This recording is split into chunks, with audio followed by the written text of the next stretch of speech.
impacto das novas tecnologias de comunicação nas eleições de 2012? Qual é o recado das urnas com tantos votos nulos e brancos? No Click League de hoje, vamos conhecer e discutir os primeiros resultados dessa grande festa democrática chamada eleição.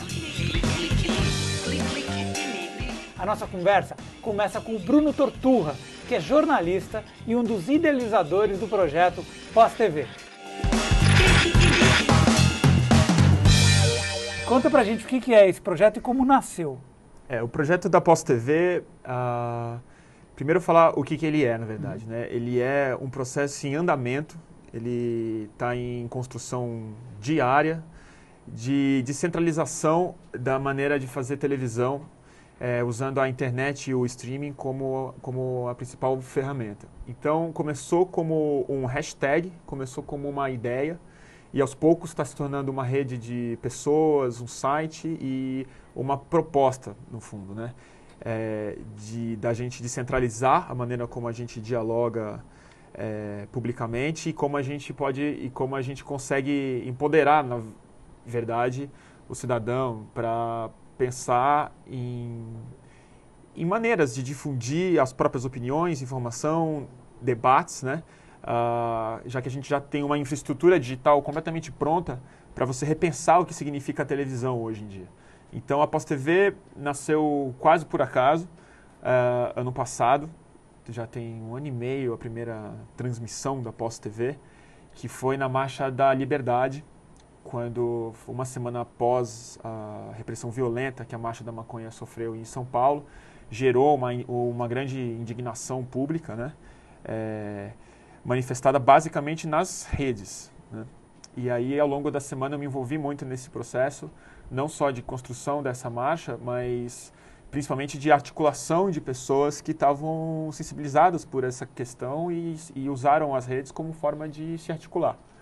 E aí o que aconteceu foi que, espontaneamente mesmo, assim, o Livestream nos telefonou oferecendo uma mochila para transmitir a marcha ao vivo. Quem é o Livestream? O Livestream é uma empresa, uma empresa americana, mas que tem um escritório no Brasil, e eles tinham acabado de montar esse escritório.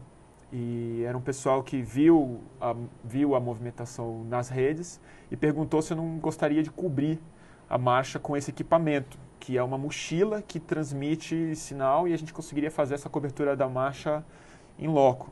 Evidentemente que eu topei, eu nunca tinha feito isso, nunca tinha falado na TV e nada, eu sou super tímido, não consigo falar muito bem em público, mas eu me senti impelido a fazer essa cobertura, porque eu sabia que as TVs não iriam cobrir, ou se cobrissem, eu cobri de uma maneira um pouco enviesada. Então, o que aconteceu foi que naquele dia a mochila não só funcionou, mas 90 mil pessoas viram a transmissão. Aí você filmava e transmitia diretamente? Um dos sócios do Livestream foi o cara que ficou com a mochila nas costas e com a câmera na mão. O cara foi super parceiro mesmo. E eu e o Cláudio Prado fomos os âncoras. Então, a gente ficou mais de 6 horas no ar, direto, sem intervalo. Só um breve intervalo para recarregar a bateria, que ela acabou no meio. Mas o que aconteceu foi uma experiência incrível para mim, que mudou completamente a minha noção de jornalismo. Eu sou jornalista já tem 10 anos, sempre trabalhei com revista, com um meio um pouco mais convencional.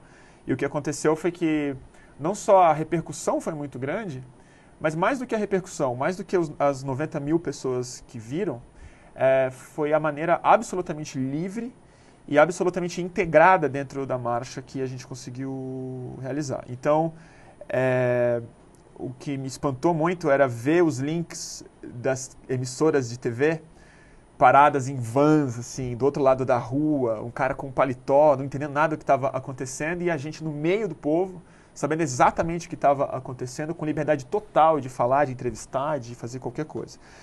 Quando eu cheguei em casa, meu número de seguidores no Twitter tinha crescido 3 mil pessoas, recados infinitos e tal, e mais do que isso, eu profundamente estimulado por aquela experiência. E aí no dia seguinte, por conta de um trending topic que acabou entrando no Twitter por causa do Fantástico e da matéria do filme sobre as drogas que o FHC fez, eu acabei me estimulando a fazer uma TwitchCam e falar quem se anima a fazer uma TwitchCam agora sobre isso, sobre maconha. E aí, para minha surpresa, em 15 minutos tinham 1000 pessoas vendo. E aí eu fiquei 3 horas no ar falando sobre o assunto no meu computador em casa. O que aconteceu foi que os parceiros envolvidos na organização da marcha, parte dos parceiros, o Fora do Eixo, basicamente, se enlouqueceu com aquilo ali. Falou, gente, vamos pensar o que a gente faz com isso. Porque as TwitchCams já estavam popularizadas, né? Mas assim como as redes sociais, as TwitchCams ainda estavam muito focadas na pessoa, né? Em falar para os amigos, ou em contar algum caso pessoal. E a gente percebeu, a gente falou, a gente tem uma estrutura de televisão montada que a gente não está percebendo isso. Então, a pós-TV o nome foi muito natural, assim, de pensar que isso seria uma pós-televisão, porque não é exatamente TV, né? Ela é um diálogo que acontece, porque não é um espectador, é um pós-espectador. É um cara que constrói não só a audiência, mas o diálogo. A gente conversa com o cara ali do lado, ele entra por Skype, e ele também pode virar um âncora, se ele entender esse princípio e colocar a hashtag pós-TV. Estamos aí, né? E ao longo do ano a gente construiu uma programação. Eu apresento um programa de segundas-feiras. Tem várias pessoas que ligam. Que horário que é? Ele está um pouco irregular agora por conta do ativismo do último mês e meio e tal. Eu estou meio fora do ar, fazendo outras coisas. Mas eu costumo entrar 10 da noite, 10 e meia, que é o horário nobre do streaming, eu tenho impressão. Antes disso, a audiência é muito mais baixa. Você acha que o pessoal está na novela ainda? O pessoal está na novela. O pessoal está na novela e acho que é uma hora que as pessoas sentam mais no computador com mais tempo, né? Já jantou, já não sei o quê. E aí, quem sabe, entra lá. Então. E a festa está aberta? Como assim a festa? A festa, né? Porque todo mundo pode participar. Todo mundo pode participar. Isso é a grande revolução da internet, que eu acho que ainda é subestimada culturalmente, né? Esse caráter profundamente anárquico, profundamente libertador e essencialmente pacífico, né? Não há... Bom, foi excelente você contar essa introdução para a gente entender, para a gente chegar nas eleições desse ano. Foi uma eleição atípica. Foi. A internet e as redes sociais tiveram um papel fundamental. Eu tive pessoalmente lá no evento na Praça Roosevelt, que foi totalmente orquestrado pelas redes sociais. Totalmente orquestrado pelas redes sociais. Queria que você contasse um pouco como é que foi essa movimentação.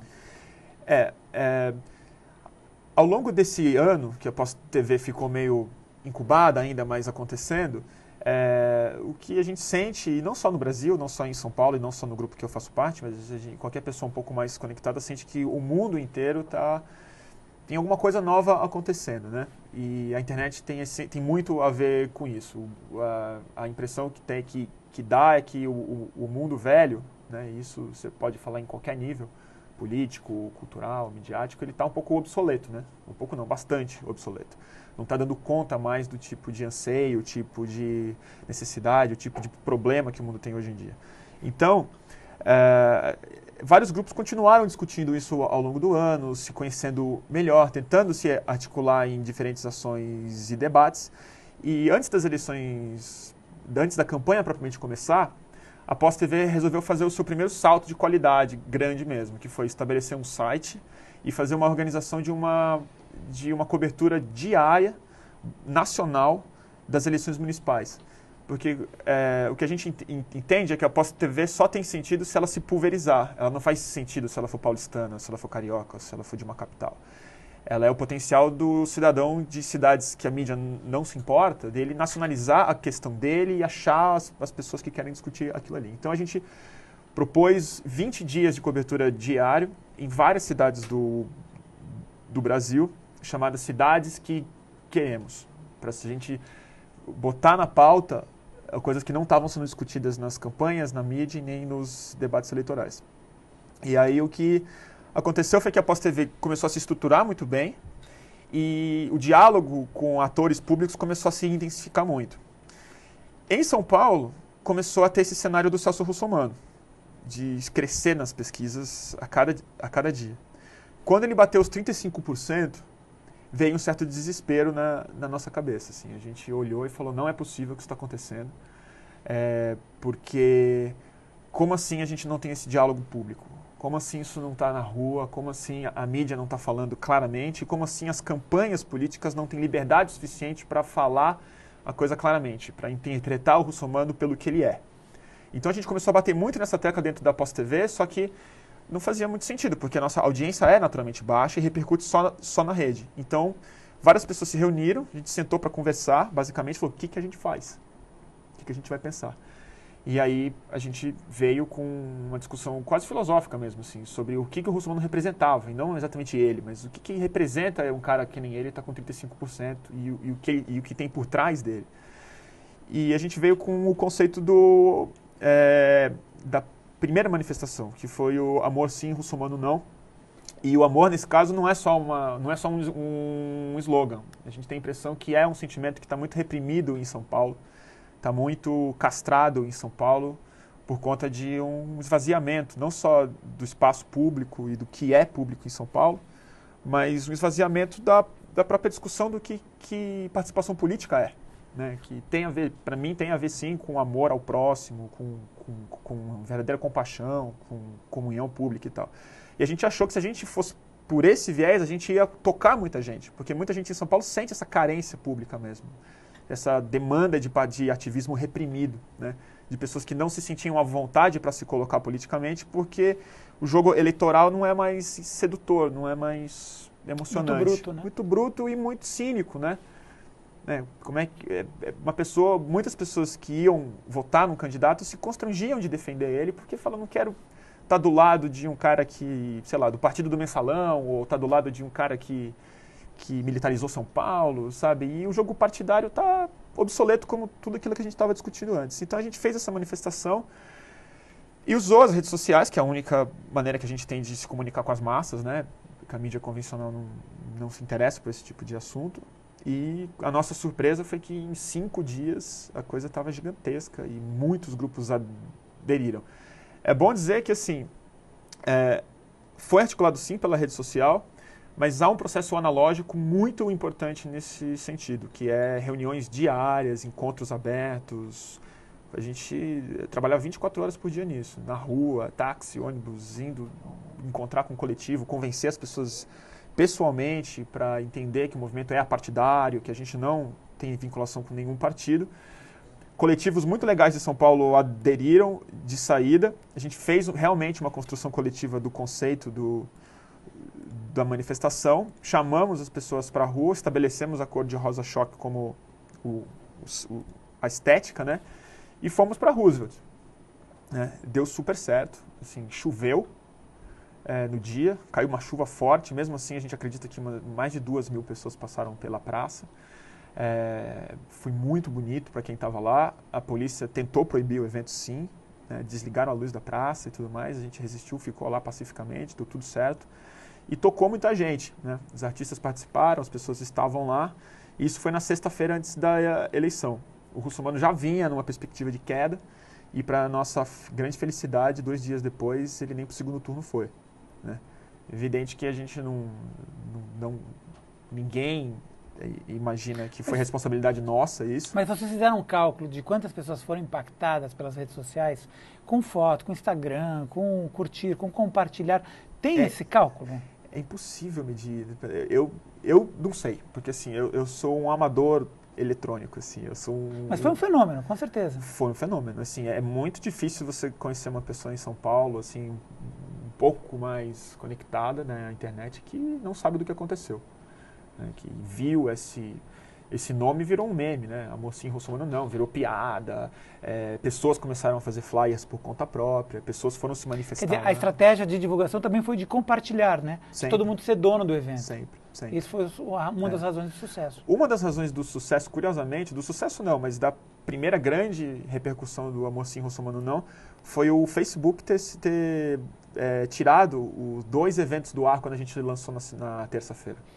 E aí isso acabou indignando mais gente. É como a própria lógica da Marcha da Maconha no ano passado. Se você reprime, pior. Não tem o que fazer. Bacana. A gente vai fazer um pequeno intervalo e a gente volta já já.